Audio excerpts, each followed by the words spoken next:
si lo mismo crítico termina siendo más bien esperanza en esos puentes que digo que se pueden construir.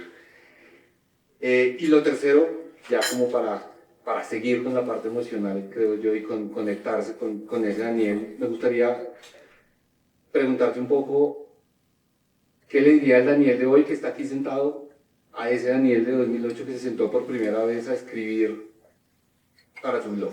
Que se sentó y dijo, pues pucha, aquí hoy saco porque saco algún texto, así salga a la medianoche, así salga feo, así no me guste del todo, pero hoy es una tarea conmigo que voy a sacar ese texto. ¿Qué le dirías hoy a ese Daniel que se sentó por primera vez a escribir?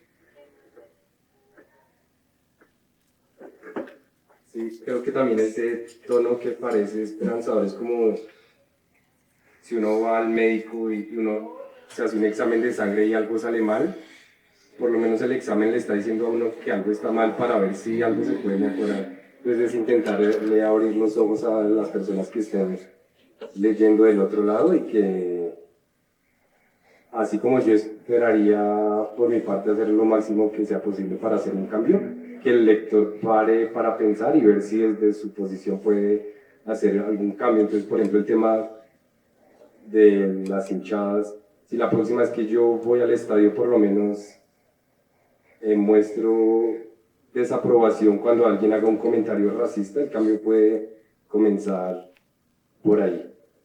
Y volviendo hacia lo que yo le diría al Daniel de cuando empezó el blog, pues era la época en la que yo entré a estudiar periodismo y la razón por la que me gustaba el periodismo era porque me gustaba escribir más allá más allá del periodismo en sí me gustaba escribir. Entonces eso fue algo que, a pesar de que yo advierto de que el periodismo está en peligro, pues es algo que yo he podido continuar haciendo en diferentes formatos. Entonces está el blog, está el libro.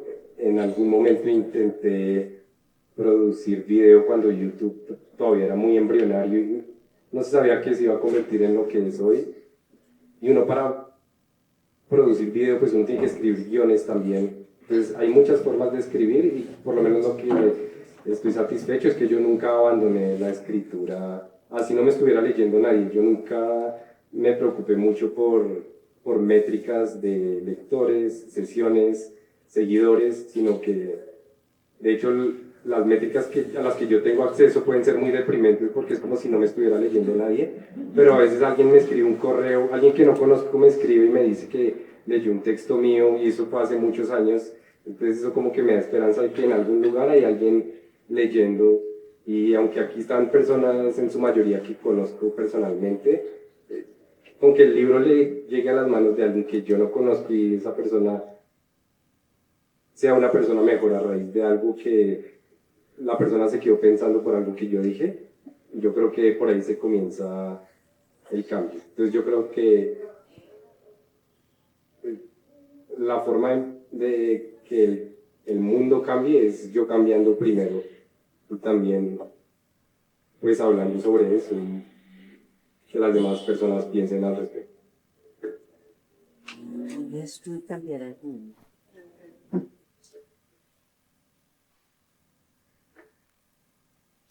Hola, Dani. Tengo dos preguntas.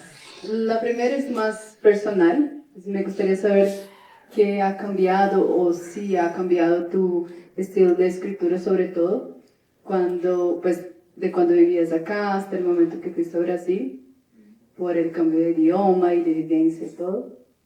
Y la segunda es más la cuestión de qué crees tú sobre sobre los nativos digitales, de cómo van a ser esta cuestión de conciencia y de futuro en general sobre la tecnología y cómo vamos avanzando hasta el momento.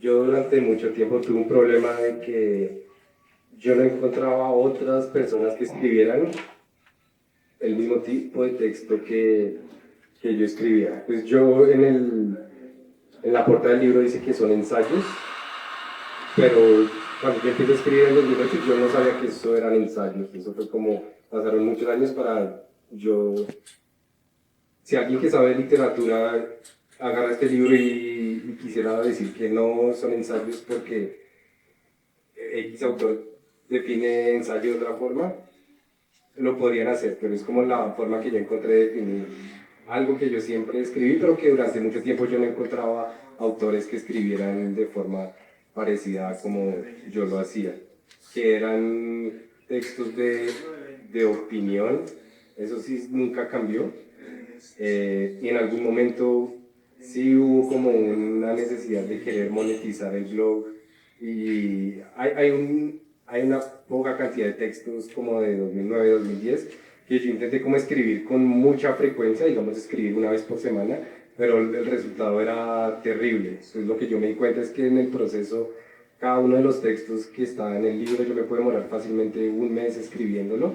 Entonces es un proceso muy lento de ensayos. Y algo en lo que me ayudó a haberme ido a Brasil en su momento es que yo me fui allá a hacer una maestría y en la maestría, como ya dije antes, tenía que escribir mucho y eso mejoró mucho la calidad de los textos que yo escribía. Entonces, como entre 2014 y 2016 hubo un salto de la calidad de los textos y ya como que se mantuvo el estilo de texto que yo tengo hoy, fue como lo que yo vine haciendo desde 2014, 2016.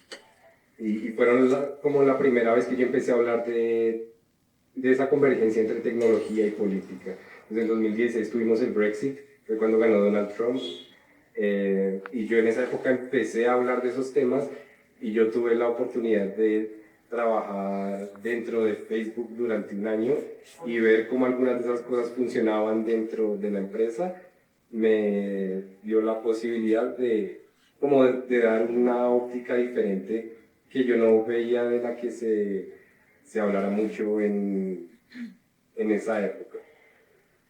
Creo que eran dos preguntas, una sobre el estilo y la otra sobre la juventud. Sí, sobre La Gen Z. tecnología. Sí, yo creo que pues, todos los que nacimos, todos los que estamos aquí, pasamos por algún momento en el que no había internet. En algún momento llegó internet, entonces por lo menos nosotros salíamos al parque a jugar con los vecinos. Nuestros papás no tenían miedo de que saliéramos y nos pasara algo, porque al final del día nos íbamos a aprender a cuidar por nuestra cuenta, o había gente en el barrio que nos cuidaba, los vecinos nos cuidaban, y eso se está perdiendo porque los padres súper preocupados de qué les podría pasar a sus hijos, les están entregando desde los 2, 3 años un celular, porque supuestamente en el celular no hay peligros, pero detrás del celular sí hay otros peligros de los que no todos los padres son conscientes.